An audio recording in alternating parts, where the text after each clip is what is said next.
buenos días. Estamos en otra emisión del Mundo desde el Sur, programa número 36. Soy Maximiliano Osbarbi Osuna desde Buenos Aires.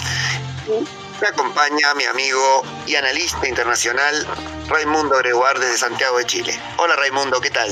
Hola Maximiliano, por acá todo bien, sin grandes novedades. Ya, bueno, pasa rápido el tiempo, estamos a jueves 7 de abril. ¿Y cómo está todo por allá en Buenos Aires? Bien, tranquilo por ahora, como siempre, digamos. Para no entrar en detalle, digamos que tranquilo. Lo que sucede hoy, 7 de abril, es un día importante para el mundo porque es un nuevo aniversario del comienzo del genocidio de Ruanda.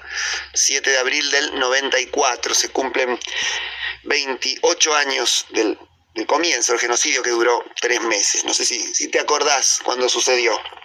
Sí, me acuerdo que fue en 1994, claramente la fecha exacta no la recordaba. Y sí, también recuerdo que fue algo brutal, que hasta el día de hoy genera suspicacia y hasta el día de hoy no se dilucida del todo la responsabilidad de terceros también.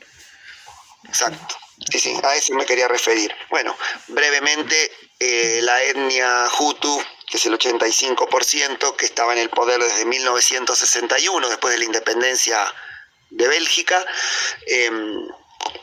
masacró a machetazos, literalmente, a unos alrededor de 800.000 personas de la etnia Tutsi y también de la etnia Hutus, considerados por ellos moderados.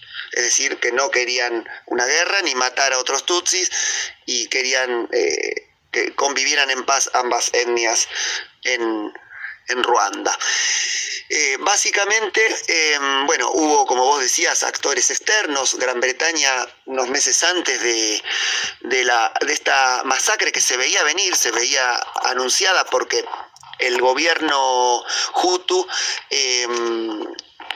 tenía dentro de su seno, tenía varios ministros, a varios miembros de los Hutus más extremistas que llamaban a asesinar a los Tutsis y al Frente Patriótico Ruandés, que es una guerrilla comandada, uno de los comandantes es el actual presidente Paul Kagame, que estaba viviendo en Uganda, exiliado, y bueno, formó el Frente Patriótico Ruandés para recuperar el poder de los Tutsis que estaban en ese momento siendo marginados en el gobierno ruandés.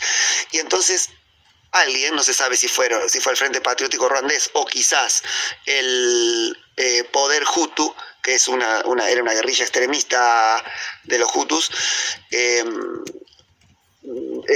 con un misil volaron el avión de línea donde viajaba el presidente de Ruanda y de Burundi el 6 de abril, un día antes.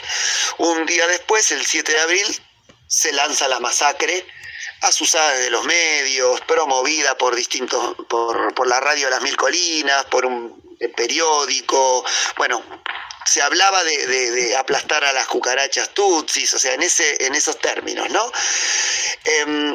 Para terminar, hay que destacar que los tutsis siempre fueron, no estaban en el poder de la Ruanda independiente, pero siempre fueron la etnia aliada de los colonialistas belgas y era una etnia privilegiada durante décadas, y esto fue creando resentimiento y odio en la mayoría Hutu, que luego, cuando termina esta matanza, intervienen las Naciones Unidas ya tarde, cuando ya habían muerto 800.000 personas, varios se radican en el Congo y se produce un segundo genocidio 2 años después, pero esta vez de Tutsis a Hutus, o sea, el gobierno de Paul Kagame Tutsi logra infiltrarse en el Congo y matar a gran parte de los Hutus que tenían relación con la masacre de los Tutsis y otros exiliados que no tenían relación. Así que hubo un doble genocidio en Ruanda.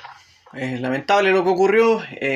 También, bueno, se suele asociar esto a lo puramente étnico, pero aquí finalmente es un tema de poder, Claro. y también a cómo estos pueblos, estas etnias, quedan divididas con las fronteras que se crean, porque estas etnias no solo viven en Ruanda o en Burundi, sino que también incluso en otros países cercanos.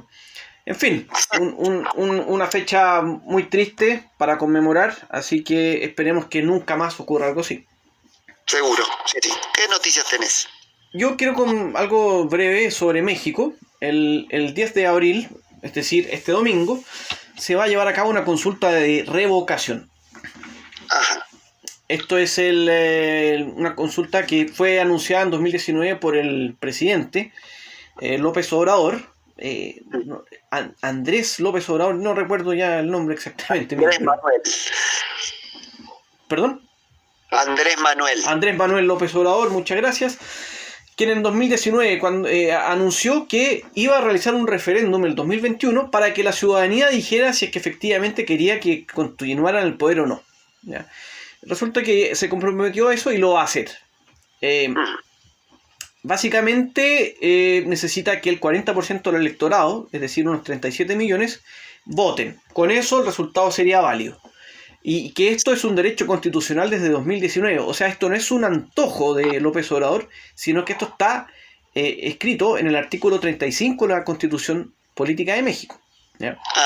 Se le ha criticado a López Obrador porque consideran sus detractores que uno está gastando plata en un momento en el cual no hay que caer en estos gastos, y segundo porque la mayoría considera que la población no va a votar en contra de esto y que sería a favor que se vaya, sino que es más bien una estrategia para consolidar su imagen al interior de México.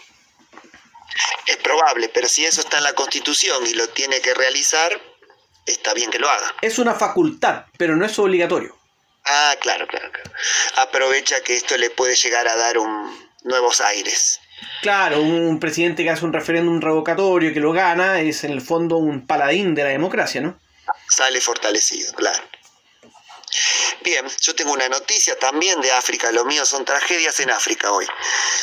Hubo un ataque a un tren de pasajeros en Nigeria.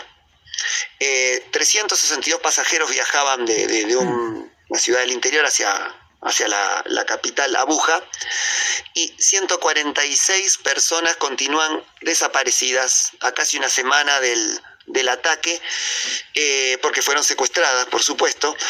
No se sabe si son el grupo Boko Haram, que es una guerrilla extremista islamista, el Estado Islámico, que también está presente en Nigeria, o son organizaciones criminales que se dedican al secuestro extorsivo. Recordemos las estudiantes que han sido secuestradas en varias oportunidades y en varias zonas de Nigeria. Para algunas se ha pedido rescate, otras han sido secuestradas por Boko Haram con otros fines, pero hay muchas bandas delictivas que se dedican al secuestro extorsivo en Nigeria, y acá parece ser uno de esos casos. Sí, la violencia, lo hemos conversado en otros temas, en otros programas, la violencia, que es una gran amenaza para África Occidental, y Nigeria obviamente no es una excepción. No solo la violencia de los grupos terroristas, sino que también los choques intercomunitarios y, verdaderas mafias que operan en diversas zonas y que optan por este camino que la verdad, en mi opinión, no es lo correcto. Así que ojalá que todas estas personas desaparecidas sean encontradas con vida. Seguramente, sí, esperemos que sí. Para terminar estas noticias, Maximiliano, voy a hablar algo brevemente sobre las elecciones presidenciales que se realizarán este domingo en Francia. Sí. Son muy importantes, porque Francia es un grande del mundo, es una potencia, por lo tanto aunque pensemos que todos los países son iguales, en términos políticos, diplomáticos, las implicancias de estas elecciones son mucho mayores. Claro, sí, afectan a todo el mundo. Exactamente. En mayor o menor medida. Básicamente, mire, lo que quiero decir es que este domingo será la primera vuelta. El 24 de abril sería una eventual segunda vuelta, o balotaje, como llaman muchos. Hay 12 candidatos, de los cuales 4 son mujeres. Es la segunda elección en la historia con más candidatos. Solo la del 2001, 2002 me parece, tuvo más candidatos. El candidato más joven es el actual presidente Emmanuel Macron, que tiene 44 años, y el más viejo, un viejo zorro de la política francesa, el izquierdista Jean-Luc Mélenchon. Hay que mencionar que 7 de los 12 candidatos han estado en otros procesos presidenciales, en otras elecciones presidenciales. O sea, solo 5 son debutantes. siguen ¿sí? estando para el Frente Nacional, que es de ultraderecha, sigue estando Le Pen o hay otro candidato. No, antes de eso quería decir que el contexto brevemente, que el 2020 hubo una recesión en Francia, que fue la primera vez desde la Segunda Guerra Mundial, ¿ya? Que hay una izquierda totalmente desunida, una derecha debilitada y una ultraderecha que según los últimos sondeos suma cerca del 30%. Aquí, respondiendo a tu pregunta, durante todo el periodo de campaña, los sondeos siempre han puesto a Macron en el primer lugar, según el último sondeo con un 27%, seguido por Marine Le Pen, que es ultraderechista, xenófoba, islamófoba, en fin, que tiene 22%. Son los dos principales candidatos para avanzar a la segunda vuelta, ya que más atrás aparece Mélenchon con 14%, un ex que hace muchos años atrás fue comunista, trotskista, después pasó al Partido Socialista y que ahora tiene su propio partido y su propia coalición. Un candidato de izquierda, claramente. Sus detractores dicen que es de extrema izquierda, otros dicen que solamente es de izquierda. Y luego viene un candidato de la derecha, que es Valérie Pécresse, con un 10%, y Éric Zemmour con el 9%, que es un candidato también xenófobo, islamófobo, ¿ya? Anne Hidalgo, o como dicen los franceses, Anne Hidalgo, tiene un 4% apenas, un 2% apenas, que es la candidata del Partido Socialista. ¿Cómo cayó el Partido Socialista? Recordemos que gobernó hace no tanto con Hollande, ¿no? Era el presidente. Exactamente, cayó mucho. Bueno, fue un mal gobierno de Hollande, hay que decirlo.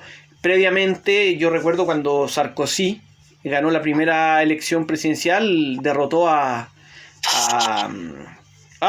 olvidé el nombre ahora, pero a la candidata del Partido Socialista también.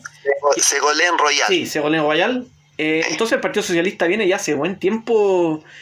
Podríamos decir que fue un relumbrón de Hollande y ahora vuelve a lo suyo. Sí, ahora tiene ¿cuánto de intención de voto? ¿El 4%? 2%. 2%. Cayó bastante. Sí. Bien, bueno, estaremos atentos este domingo a ver qué sucede en las elecciones de Francia, cómo se reconfigura. En este momento creo que el presidente más fuerte de Europa es Macron, ante la salida de Merkel, así que va a ser muy importante, y también la salida de Gran Bretaña de la Unión Europea. Entonces es muy importante lo que suceda en Francia y en Europa. Bueno, si te parece, después de la pausa pasamos al primer análisis. ¿Querés adelantarnos de qué se va a tratar? Tiene que ver con África, gas, Europa. Bien. Bueno, después de la pausa nos ampliás el tema. De todas maneras.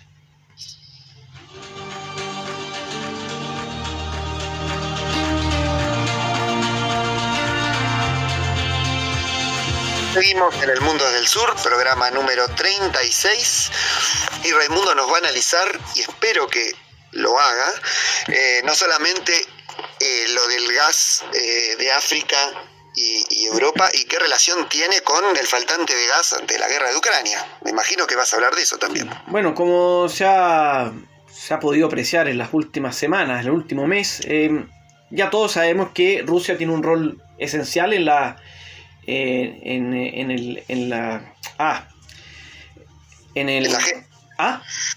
agenda, política. No, me refiero a tener un rol súper importante a la hora de proveer a Europa con gas natural. Claro, el 40% del gas que compra Europa lo hace desde Rusia. Exactamente, el 40%, como dice Maximiliano, viene desde Rusia. Ya hemos visto que se han tomado diversas sanciones y que bueno, los países europeos están preocupados porque además tengo entendido que cerca de 2/3 del gas que se exporta hacia Europa además va a Alemania, que es el motor, la verdad, de Europa, claro. Uno de los motores. Entonces, en las últimas semanas ha surgido el debate en torno a de dónde podría sacar Europa el gas que le va a faltar debido a las sanciones y al conflicto que tiene con Rusia. Uh-huh. Y en ese sentido aparece rápidamente África. ¿No? África, que según he podido ver en diversas fuentes, representa cerca del 12% de todo el gas que importa Europa, el 12% viene de África. ¿Ya? Y si hablamos del gas natural licuado, el 50% viene de África.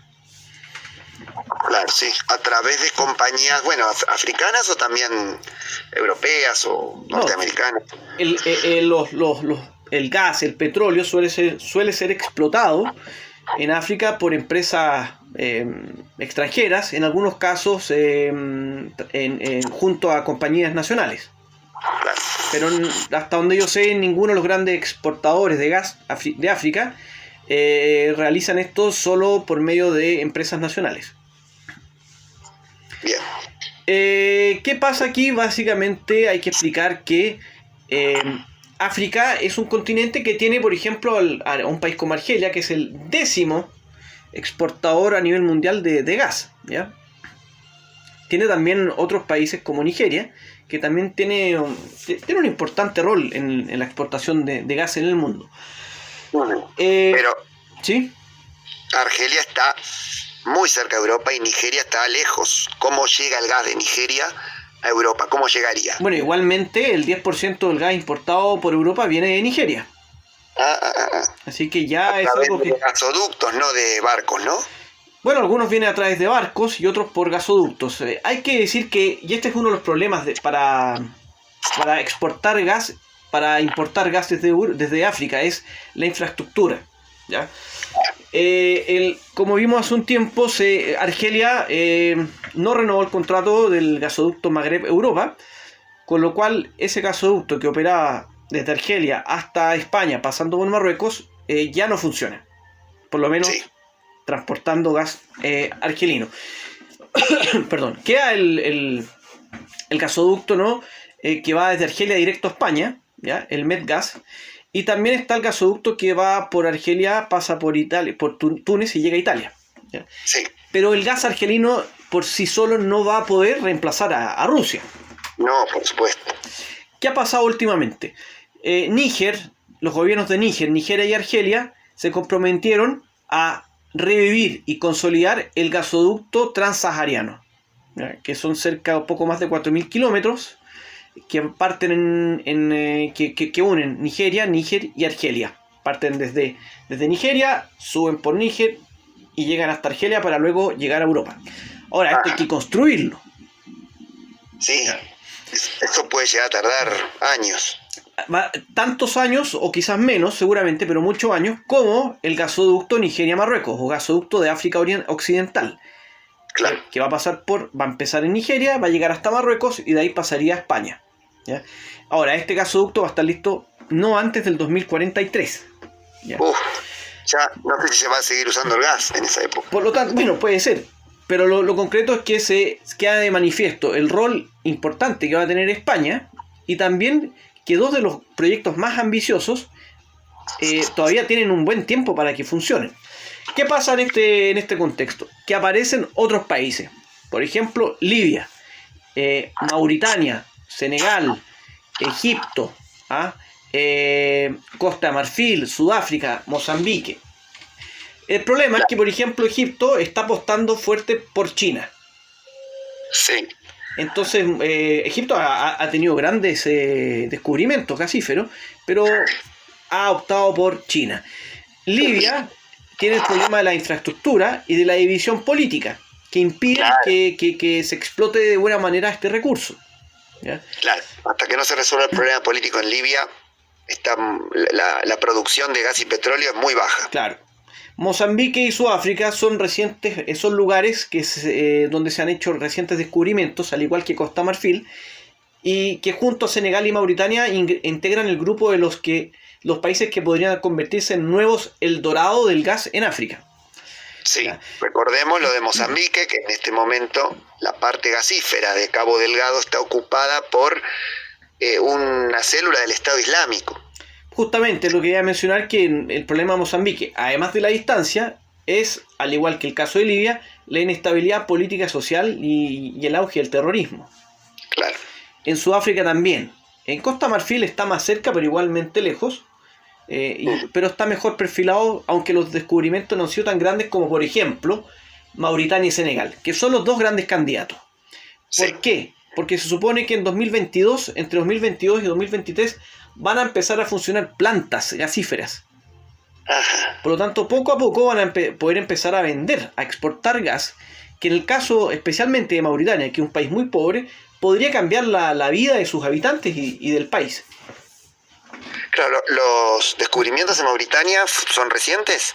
Sí, son muy recientes, son de la última década. Lo mismo de Senegal. Incluso algunos de estos yacimientos son compartidos por Mauritania y Senegal, y de hecho ambos gobiernos, ambos estados más bien, acordaron llegar a acuerdos para explotar de buena manera y que esto los beneficie a ambos. Claro. Bueno, ojalá que se dé y que sirva para el desarrollo de esos países, principalmente Mauritania, pero también de Senegal, tan golpeados por la inestabilidad social. Hay que decir que Mauritania, Senegal, al igual que Costa Marfil, van a ser parte del gasoducto en Nigeria-Marruecos. Así que sería bueno que empezaran desde ya a operar estas plantas para que el gasoducto vaya avanzando también. Claro. Así que en resumen, Maximiliano, podríamos decir que el gas africano va a jugar un rol importante, que va a aumentar el flujo de gas africano hacia Europa, pero lo más probable es que en el corto plazo Europa tenga que buscar otras vías alternativas porque no va a bastar solo con el gas de África. No, seguro que no, y para eso lo tienen Estados Unidos, que ya está posicionado en vender gas natural licuado desde Israel, desde Qatar, quizás desde el norte de Irak. Trinidad y Tobago, por ejemplo, el caso de España. Trinidad y Tobago, claro. Angola, también. Que también es África, pero bueno, un país menos importante. Así que veremos qué ocurre ahí, Maximiliano. Bien, bueno, hay que estar atentos, es muy interesante, tiene que ver con la geopolítica actual, este informe, este análisis.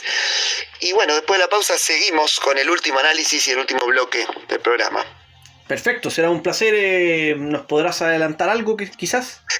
Sí, guerra fronteriza entre Venezuela y Colombia, narcotráfico, guerrillas, y el resto lo dejo para después. Nada muy bueno, pero siempre es interesante analizar estas coyunturas.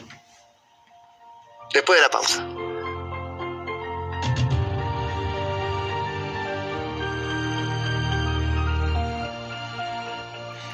Estamos ya de regreso con el tercer y último bloque de este programa ya número 36 del Mundo desde el Sur. Maximiliano nos va a hablar sobre Colombia, Venezuela, guerrillas, violencia. No pinta muy bien.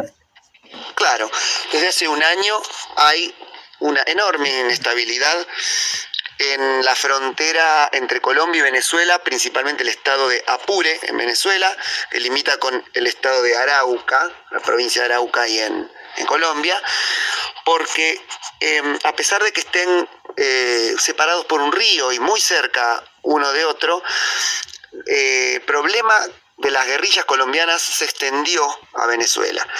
Es decir, el ELN, el Ejército de Liberación Nacional, que está en conversaciones con el gobierno, pero por ahora las negociaciones de paz están estancadas, encontró detrás de la frontera, desde el otro lado, del lado venezolano, un lugar para, como un nuevo santuario del narcotráfico, en el cual se producen también tráfico de personas, tráfico de drogas y bueno, y lugares más seguros para escapar del gobierno, de las Fuerzas Armadas colombianas.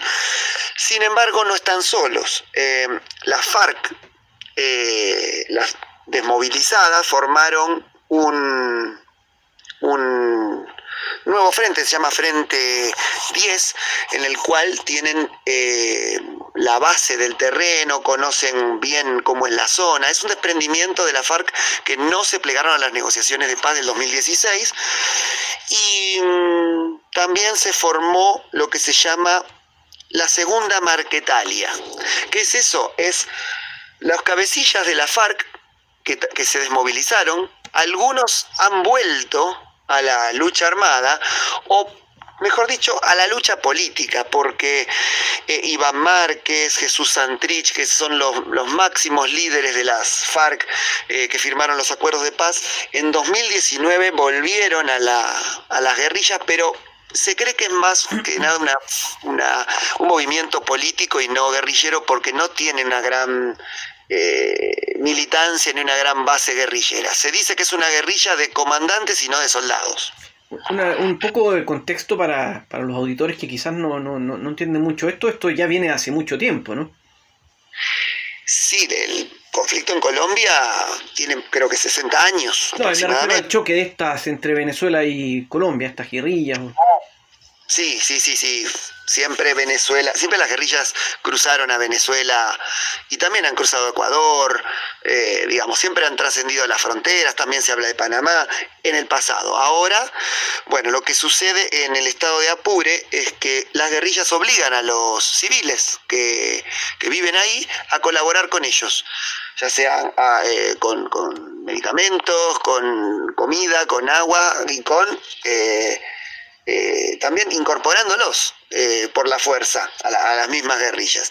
Sin embargo, los de la guerrilla contraria acosan o en algunos casos asesinan a los que han colaborado con su rival. Entonces se encuentran entre dos fuegos.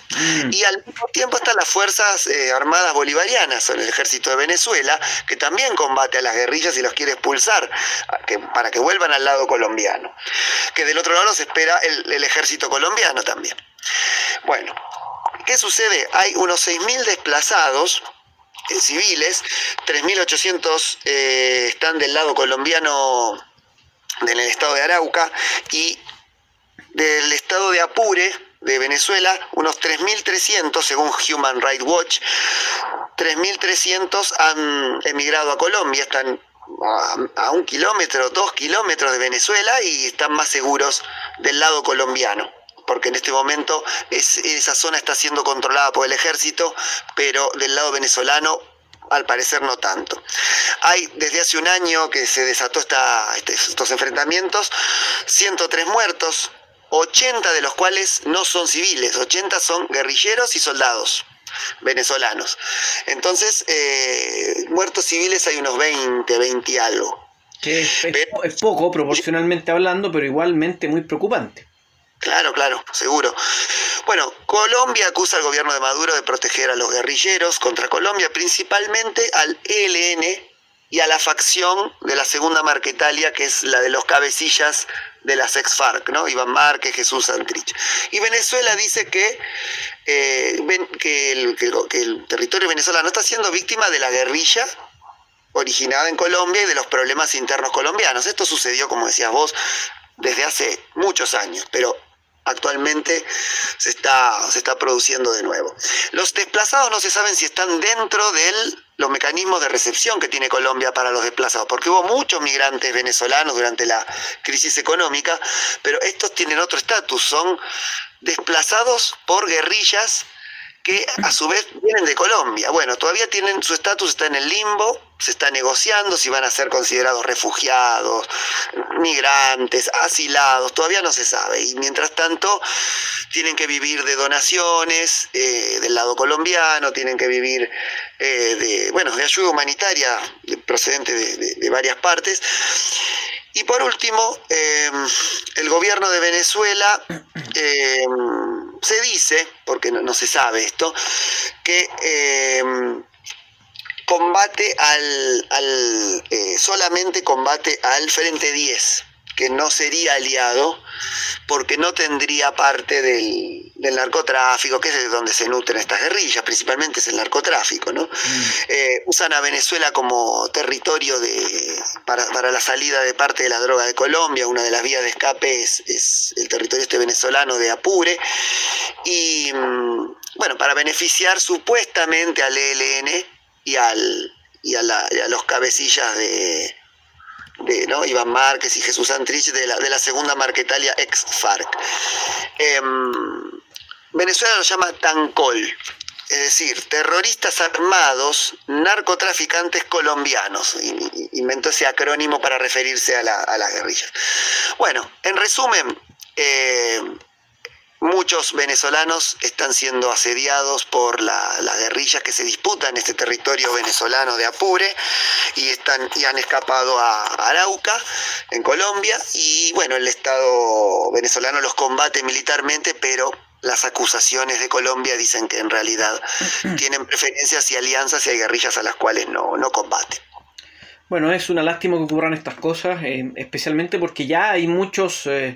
en Sudamérica, voy a hablar de Sudamérica, ya hay muchos refugiados, hay muchos desplazados internos, millones, y muchos, en el caso de Venezuela, muchos venezolanos, millones, que más de 6 creo millones ya a esta altura, que han salido de Venezuela.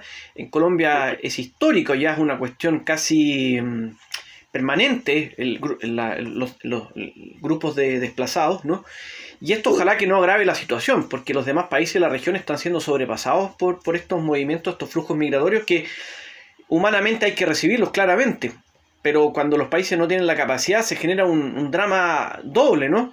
Por un lado llega gente escapando de desgracia y después llegan a otros lugares donde no pueden vivir en forma digna. Entonces ojalá que, yo no sé quién es responsable de esto, pero se llegue a una solución. Y por eso tirón de orejas para la integración en Sudamérica. Seguramente. Bueno, con esto ya tenemos el análisis finalizado y me parece que el programa también. Lamentablemente, Maximiliano, hemos llegado al final de esta emisión. Pero el lunes nos volvemos a encontrar. Sí, este lunes 11 de abril nos volveremos a encontrar con más análisis, más noticias y como siempre, con el agrado de saber que ustedes nos están escuchando. Los invitamos como siempre a suscribirse al canal de YouTube, El Mundo desde el Sur, a dejar algún comentario. Y bueno, les agradecemos por acompañarnos. Sí, muchas gracias por todo y que todos tengan un buen término de semana. Bueno, gracias Raimundo. Un saludo para vos y para los oyentes.